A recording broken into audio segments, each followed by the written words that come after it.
Good evening everyone, welcome to BAJIRAO IAS Academy, the Hindu News Analysis. Today is 25th April 2025 and today we have some very important news articles for the discussion, and one by one we'll try to discuss all these important articles in a very detailed manner. And we all knew that a very unfortunate terrorist attack took place in Pahalgam of Jammu and Kashmir.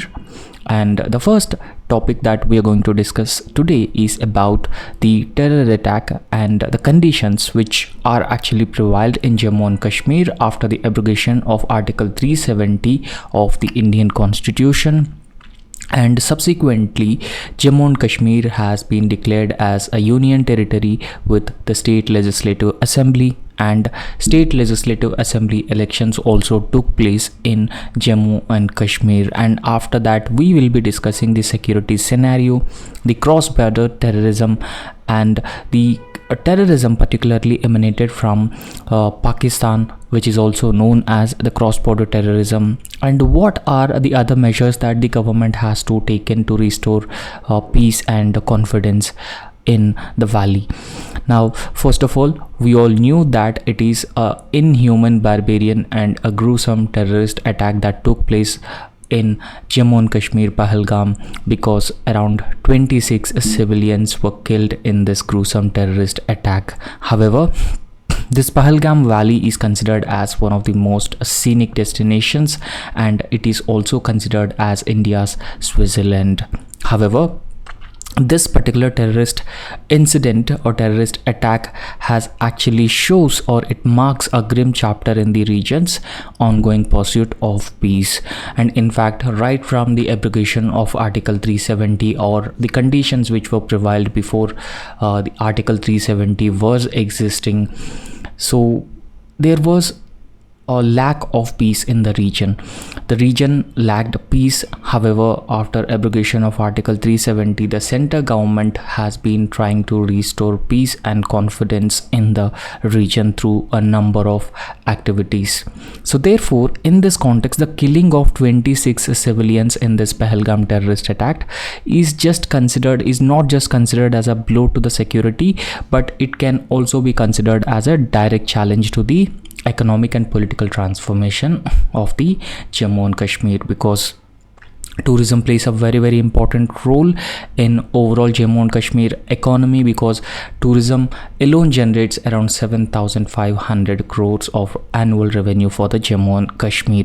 So therefore, it could challenge the economic and political transformation of Jammu and Kashmir in the near future. So therefore, in this context, we will be understanding in a very detailed manner the existing situation in the Jammu and Kashmir and the political and economic factors which are already existing, and how to shape the future of Jammu and Kashmir, and how to prevent the cross-border terrorism that has been emanating from the other side of the line of actual control, particularly from Pakistan. So it is very often believed that Pakistan has been continuously supporting terrorist organizations, and there are a number of terrorist bases located across the Pakistan occupied Kashmir, and these terrorist bases have been regularly training terrorists, and they are sending to the other side of the line of actual control to create instability and also create a large scale violence, and that is the result of the terrorist attacks in Pahalgam valley, right? So in fact, the terrorist attack actually considered as a strategic recalibration by these terrorist groups. So strategic recalibration, because a number of reasons, and because of those specific reasons, it is considered as a strategic recalibration on the part of the terrorist organizations, because earlier strategy of these terrorist organizations was they used to target the security establishment and security personnel. They rarely attack the civilians or the tourists, but this terrorist attack has focused on or attacked the tourists, attacked the civilians. So therefore, they are actually considered as the soft targets, right? Pilgrims, migrants, tourists, so they are actually considered as the soft targets. So there is a transformation in the strategy of the terrorists when it comes to the targeted killings. So this shift actually aims to spread fear and undermine the perception of normalcy in Jammu and Kashmir. So one thing that we should remember here, Jammu and Kashmir, in Jammu and Kashmir, tourism alone generates rupees 7,500 rupees per annum revenue from the tourism alone. However, this shift into this terrorist attacks actually undermine the perception of normalcy, because it is believed that Jammu and Kashmir is free from violence to some extent, and normalcy has been returning to the valley. But this terrorist attacks, particularly focusing on the tourists or attacking the tourists, so it is actually undermining the perception of normalcy that has emerged in the valley in recent years. However, the timing of the terrorist attack should also be remembered here, because the terrorist attack is actually synchronized with certain high-level visits. For example, US Vice President's Mr. J.D. Vance's visit and Prime Minister Narendra Modi's Saudi Arabia's visit. So therefore, it has been indicating a deliberate attempt on the part of these terrorist organizations to internationalize the conflict and also give a global image to their attempts.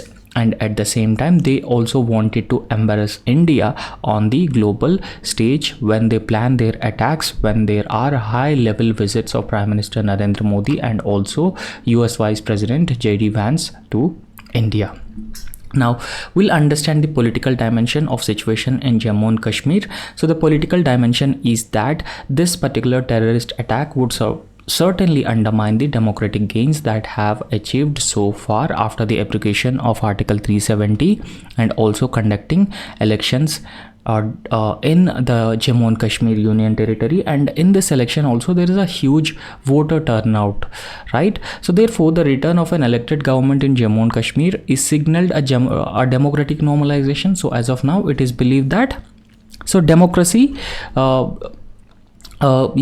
came to the Jammu and Kashmir Valley because the elections took place and voter turnout is also very, very high. So the very high voter turnout actually defied the separatist narratives, and it has also reaffirmed faith in the Indian democratic processes as well.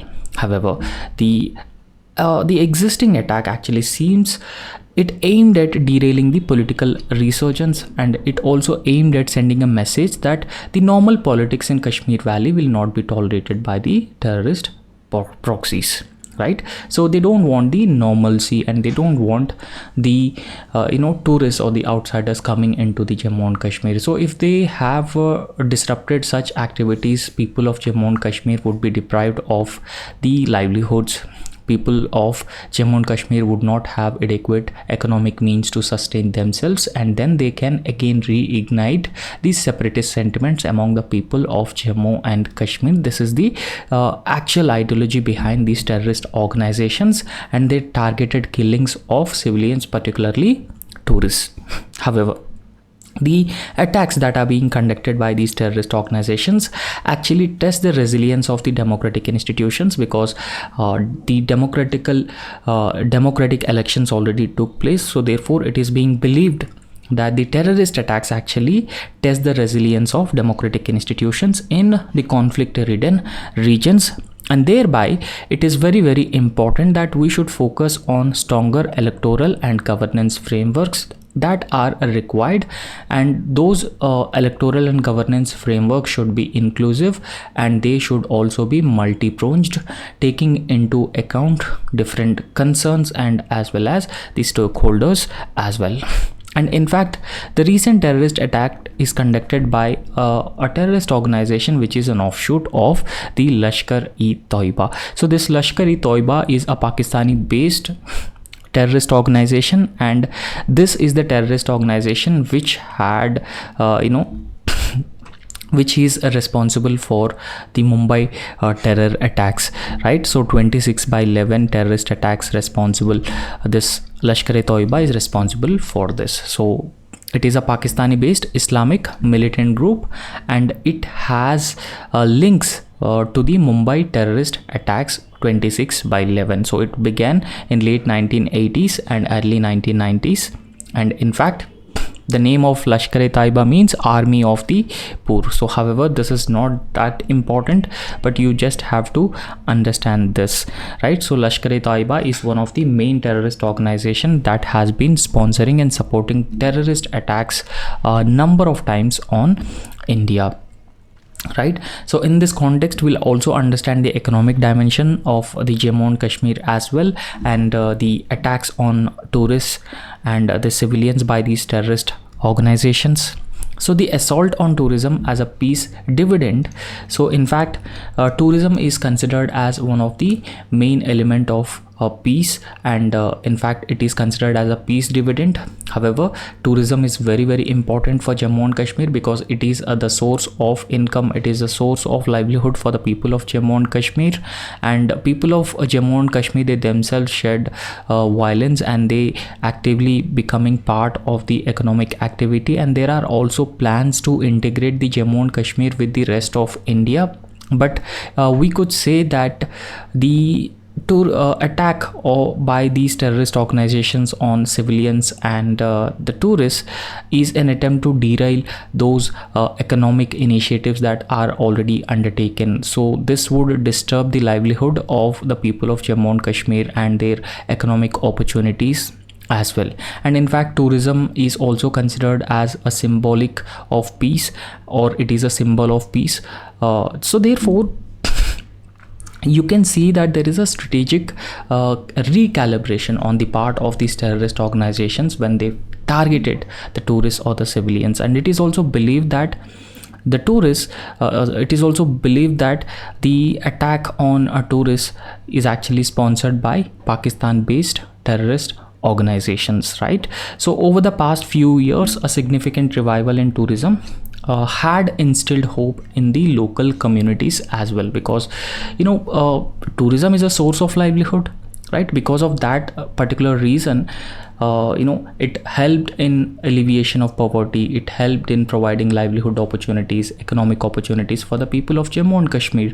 So therefore, over the past few years, when number of tourists are started coming in a large numbers, so therefore it has instilled a hope in the local communities. However, when attack took place and these attackers deliberately targeted the tourism, it would certainly affect the livelihoods of the shikara owners, hoteliers, drivers and artisans in Jammu and Kashmir. So ultimately, there is a huge possibility of threatening the inclusive development in the Jammu and Kashmir region. However, the peaceful tourism represents people-to-people connection, so connecting people from different regions, different parts of the country. So therefore, peaceful tourism is very, very important. But terrorism attempts to disrupt the tourism and also attempts to disrupt the order, and thereby maintaining the alienation and instability in Jammu and Kashmir, and that would potentially benefit them in the short term and long term as well.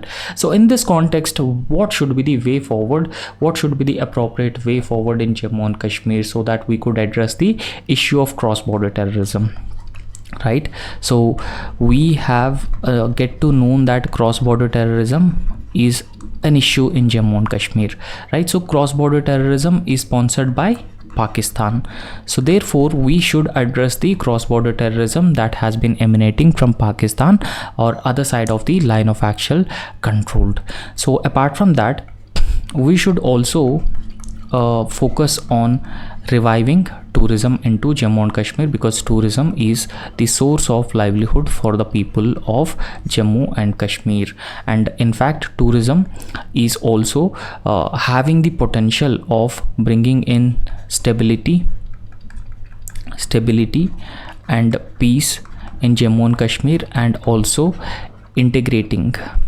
It also has the potential of integrating the Jammu and Kashmir with the rest of India as well. And apart from that, we should also focus on security and surveillance. Security and surveillance are the other areas that we should focus on. And apart from that, the global collaboration is also very, very important. Global collaboration. So global collaboration will help us address the issue of terrorism, right? So it will help us address the issue of terrorism, and one best example is the Financial Action Task Force. So Financial Action Task Force impose certain sanctions on countries which have been supporting the cross-border terrorism. And in fact, so if we try to internationalize the issue of cross-border terrorism, that will help us sanction these terrorist organizations or individuals who belong to these terrorist groups by countries like US and European Union as well. And we could also conduct the bilateral military exercises which specifically focuses on terrorism, dealing with terrorism. And apart from that, Shanghai Cooperation Organization has a special structure which is called as RATS, right? So this is regional anti-terrorism structure that is specifically established under the Shanghai Cooperation Organization, in which India is a member. So India joined in this Shanghai Cooperation Organization in the year 2017 as a full-time member, and this regional anti-terrorism structure is very, very important for India to deal with the terrorism. Now coming back to the topic, so if we specifically talk about this, so surveillance is very, very important, particularly in the vulnerable zones. So there are certain zones which are considered as vulnerable zones, and we need to further improve security and surveillance in those vulnerable zones. And we could also use the technology as well. For that, we have to invest in artificial intelligence driven threat detection. We can also use the drones as well to track the movements of terrorists across the line of actual control. And we should also deploy rapid response teams in tourist hubs. So there are certain tourist hubs, and along those tourist hubs there is a need to further improve the security as well. And apart from that, there is a need to devolve more power to the elected institutions in Jammu and Kashmir to further strengthen the Panchayati Raj and as well as the urban governance in Jammu and Kashmir. Similarly, there is a need for special incentives for recovery of tourism. So tourism recovery is very, very important. So in order to revive tourism, so there is a need to incentivize the local entrepreneurship to reinforce peace through the prosperity. And international sympathy, because India is already a member of groupings like Shanghai Cooperation Organization, G20, and so therefore what we could actually do, name and shame Pakistan and diplomatically isolate Pakistan for its continued support to the cross-border terrorism. So there is a need to expose Pakistan in these international platforms much more effectively. And promote interfaith dialogue is also very, very important. So youth engagement, local cultural festivals to reclaim the narrative of Naya Kashmir. And the problems are radicalism, radicalization of youth, and also Islamic fundamentalism. So these are the some existing problems in Jammu and Kashmir, and those issues should also be addressed properly. However, there are certain measures which are being taken to counter terrorism in Jammu and Kashmir. So if we talk about those measures, so the constitutional and political restructuring, because already Article 370 of the Indian Constitution has been abrogated. Article 370 has provided a special status to Jammu and Kashmir. So now Jammu and Kashmir no longer exists enjoying the special status, and the erstwhile Jammu and Kashmir was divided into the Union Territory of Ladakh and Union Territory of Jammu and Kashmir, right? So this Union Territory of Jammu and Kashmir is having the Legislative Assembly, and recently elections also took place for the Legislative Assembly of Jammu and Kashmir.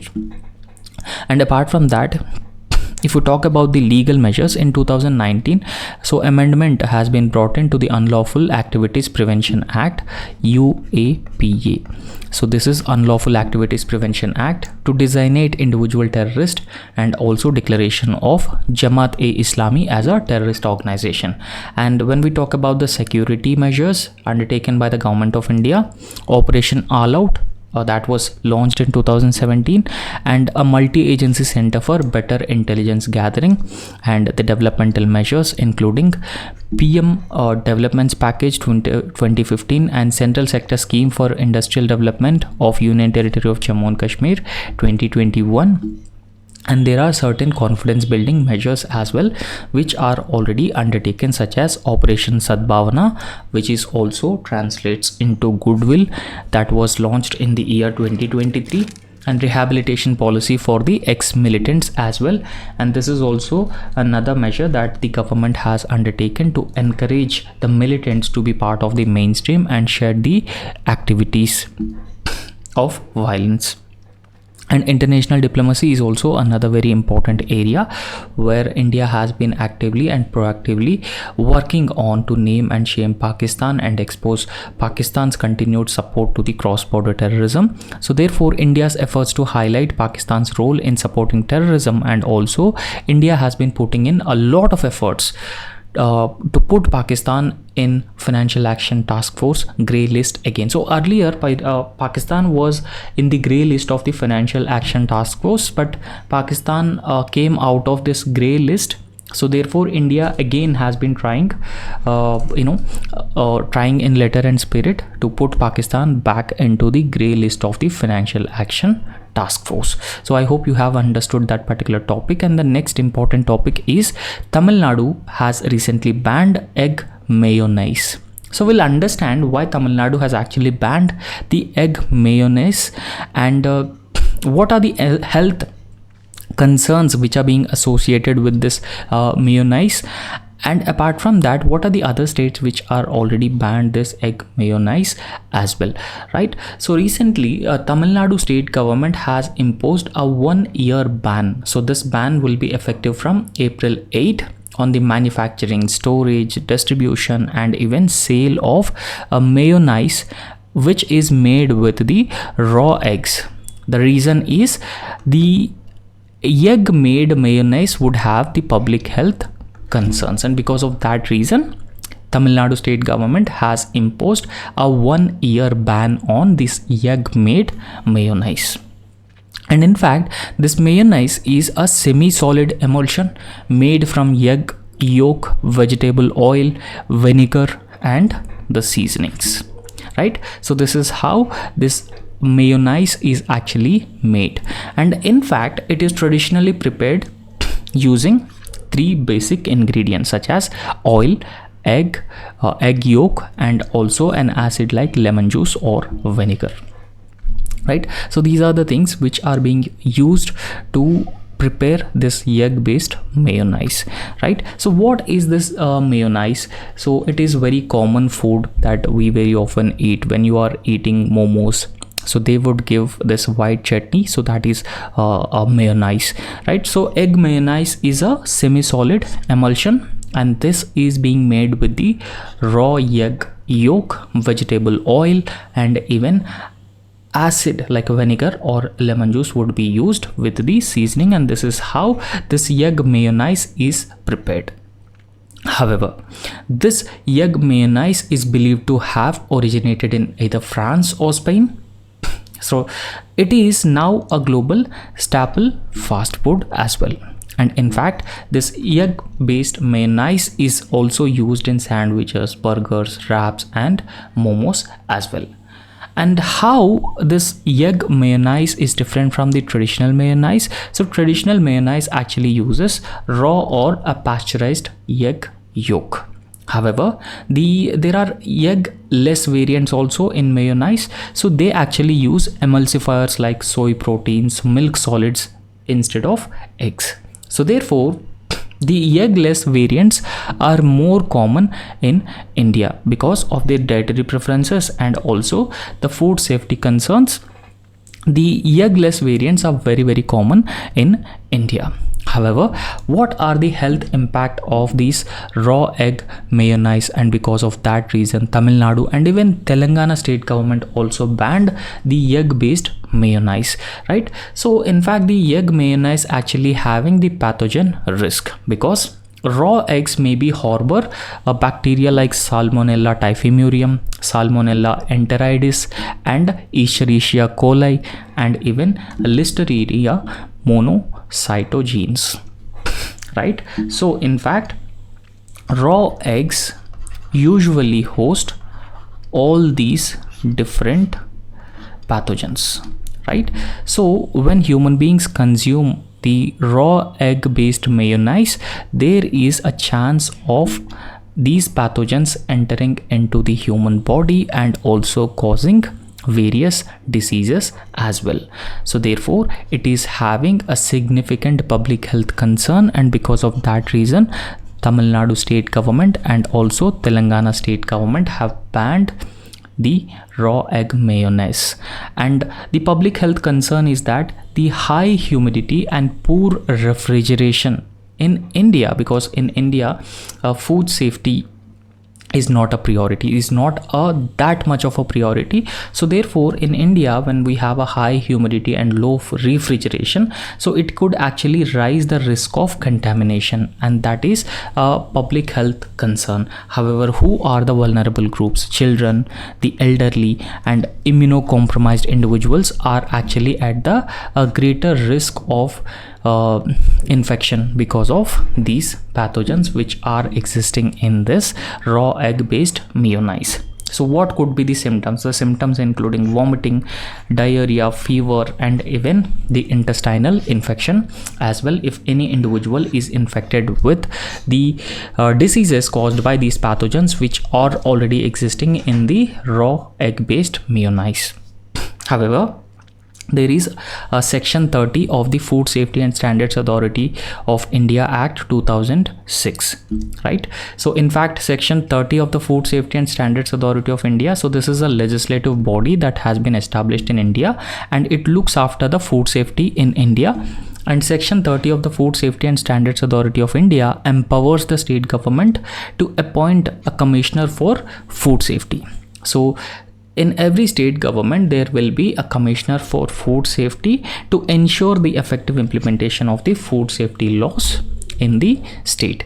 However, previously also there were number of food products which were banned, and in fact it is also one of the favorite topic of the UPSC as well, right? So in fact in India, in foods, harmful colors were found. For example, rhodamine B is also considered as a harmful color, and sunset yellow, which is very widely used in food, and this carmozine and even tartrazine. So these are some harmful colors. For example, when we talk about the rhodamine B, so it is actually used as a dye, right? So rhodamine B is actually used as an industrial dye, but because it is having a low cost, this rhodamine B is also very often used as a food coloring agent. So it should not be used as a food coloring agent, but because of its low cost, it is also very often used as a food coloring agent. So if rhodamine B is used as a food coloring agent, this practice is considered as a illegal practice in India because this is not allowed, right? So in fact, rhodamine B is also considered as a potential carcinogen. So carcinogen is in the sense that it could actually cause diseases like cancer. And in fact, so because of it is having such worst impact, so several state governments have banned the use of rhodamine B in the food. And apart from that, sunset yellow. So sunset yellow is again a dye, right? So sunset yellow is also again a synthetic dye which is used in both food as well as drugs. Food and drugs which is actually being used, and even cosmetics also, right? So this sunset yellow, if consumed alone or in combination with other dyes, this can cause allergic or pseudo-allergic reactions, and it could also have severe reactions among asthma and urticaria patients. So therefore this is a significant cause of concern, and this sunset yellow is also banned. So apart from that, there are other colorants also. For example, carmozine. So this is again a synthetic food dye, and it is also called as food red, right? So in fact it is also considered as a carcinogen which causes cancer, right? So if this carmozine is consumed continuously or having prolonged consumption, it can actually affect liver, kidneys, and it could also trigger the behavioral changes among the children, besides triggering skin rashes and also the respiratory allergens as well. And apart from that, tartragene. So tartragene is a yellow nitrous derivative compound, and it is being used in a synthetic food coloring chemical. So a prolonged intake of this tartragene would result in eczema, bronchitis, and also headaches, and it even affects the thyroid glands and hormones as well. So these are some harmful colors which are being used in the food and which are also banned, right? So this is also very important for your prelims examination. And next very important topic is World Trade Organization and its relevance, right? So World Trade Organization is a body at the global level which focuses on fair trade among the member countries, right? A global body which facilitates fair and equitable trade among all member countries.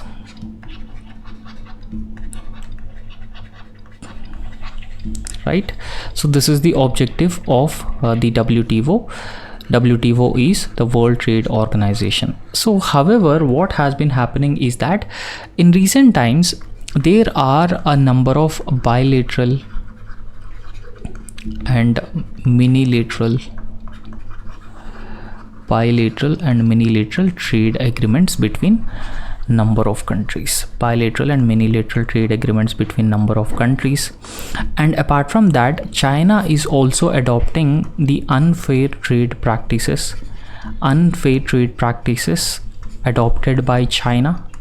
So this is the first reason. Because of this reason, the relevance of WTO is questioned, right? So relevance of WTO is actually questioned because unfair trade practices adopted by China and ineffectiveness of WTO to prevent countries like China adopting unfair trade practices. And secondly, tariffs or tariff war by US President Donald Trump, right? So US President Donald Trump's tariff war, right? So in this case also WTO is largely ineffective, right? So because of all these reasons, the existence of WTO is questioned. The relevance of WTO is questioned as an ineffective body, and we'll try to understand the context and also the relevance. What should be the exact relevance of the WTO in this context? So in fact, the relevance of WTO is under a debate because critics have been very often arguing for the lost direction of the WTO, and they are also arguing that there is a need for major reforms within the WTO to make sure it continues to be relevant in the present global order. So as of now, there has been a rising protectionist trend in the world, right? So rising protectionist trend in the world, and there are also reciprocal tariffs and even tariff war as well, right? However, WTO as a global trade body is largely ineffective or silent on all these matters, and that's why the relevance of the WTO is actually questioned now, right? So now understand a few things about the World Trade Organization. So World Trade Organization is a only international organization, and that dealing with the global rules of trade firstly. And WTO is actually not a member of the United Nations, right? However, WTO maintains a very good relations with the United Nations organization, and in fact WTO is an intergovernmental international organization, and that manages and even encourages fair and equitable trade and trade related practices, right? So WTO is a result of the 1986 to 94 Uruguay round of negotiations.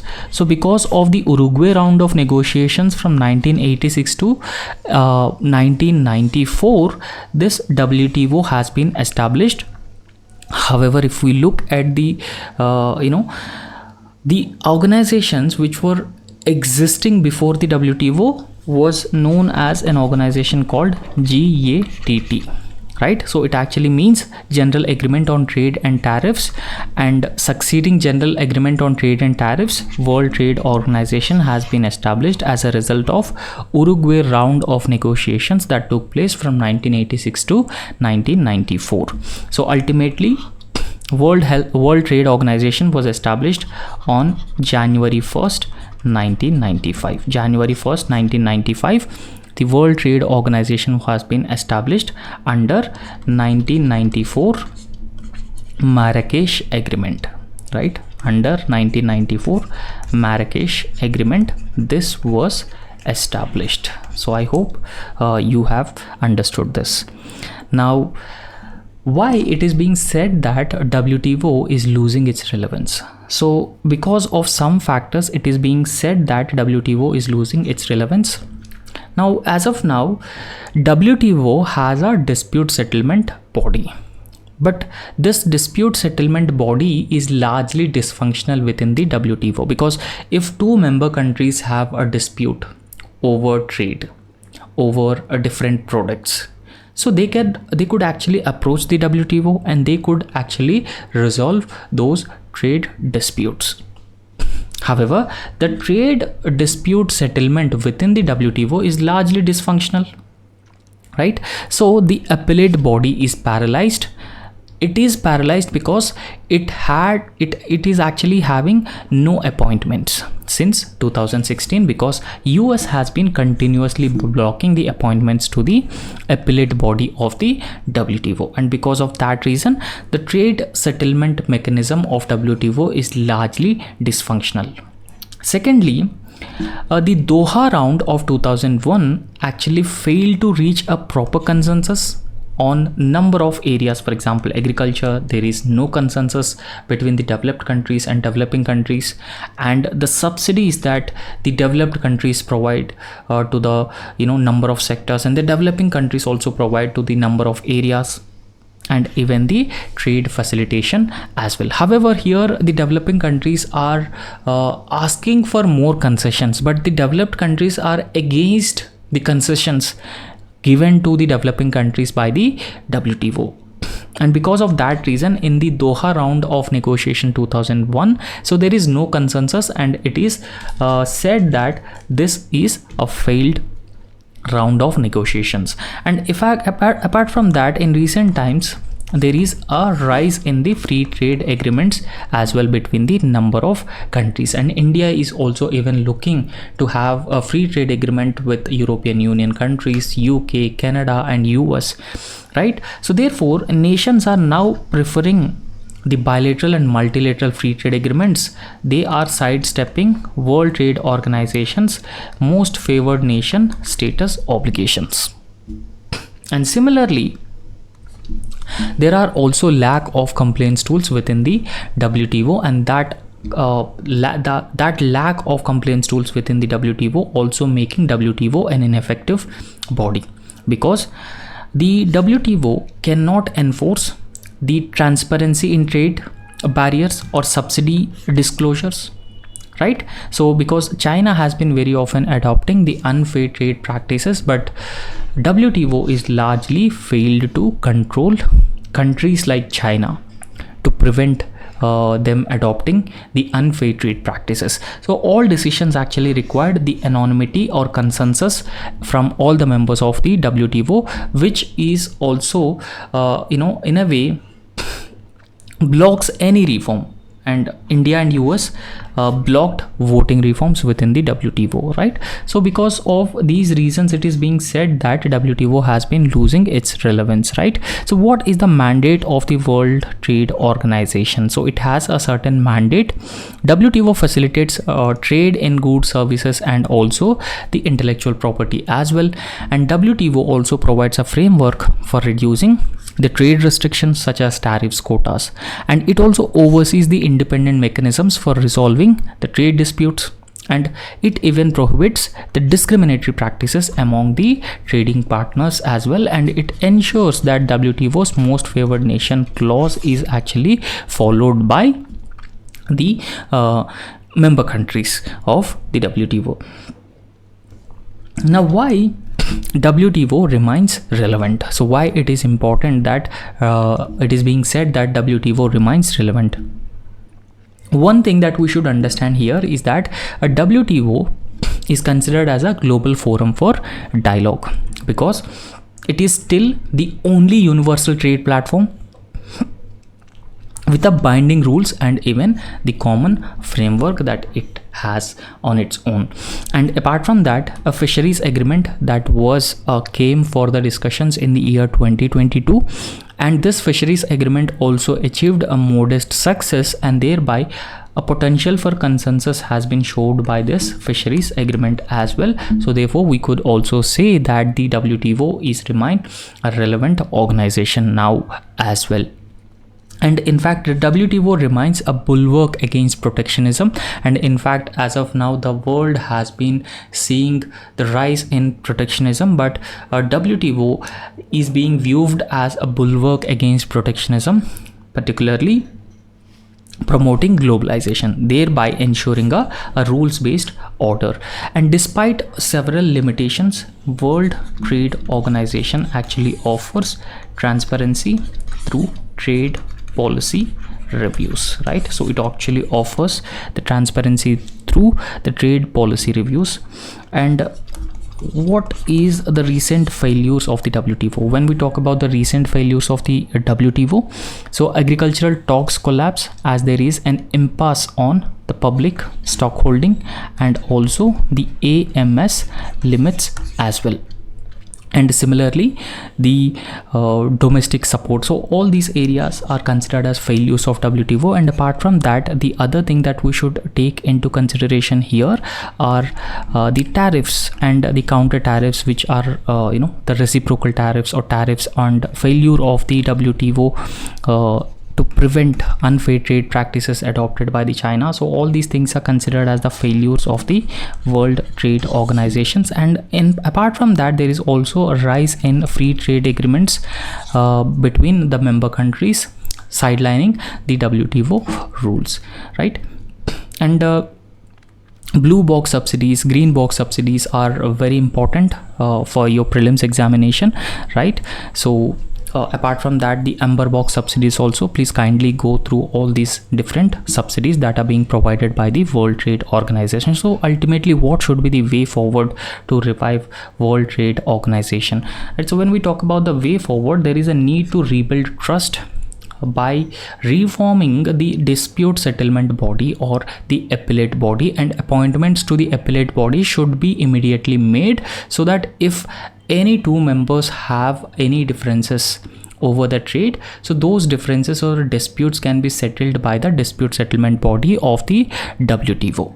Firstly, second is that if any decision has to be taken within the fold of WTO, so it actually requires the consensus of all the members. However, arriving at the consensus by all the members is not easy, right? Because WTO has more than 140 members, and consensus among all the member countries is not possible. So therefore, it is better if WTO introduce a weighted voting mechanism, so that could actually prevent the unilateral blockages of the WTO reforms or decisions. Thirdly, WTO must frame rules on e-commerce, data flow and digital goods as well, because as of now there is a lack of rules on these number of areas. So we need to urgently frame rules on e-commerce, data flow and digital goods as well. And similarly, we need to reassess rules to address market distortions which are being caused by state-owned enterprises. And there should be an inclusive agenda. So inclusive agenda in the sense that we need to acknowledge the developmental needs of the global south while pushing for labor and environmental standards. And there is a need to give more concessions to the developing countries in the global south compared to the developed countries as well. So that actually indicates a fair and equitable trade between the developed and the developing countries. So there are number of major agreements within the WTO fold. So if we talk about those major agreements, so agreement on agriculture, general agreement on trade and services, agreement related to trade related aspects of intellectual property rights, agreement on technical barriers on trade, and these are number of agreements within the WTO that actually governs the trade between a number of member countries in goods and services, right? So anyway, that's all in this lecture, and thank you so much.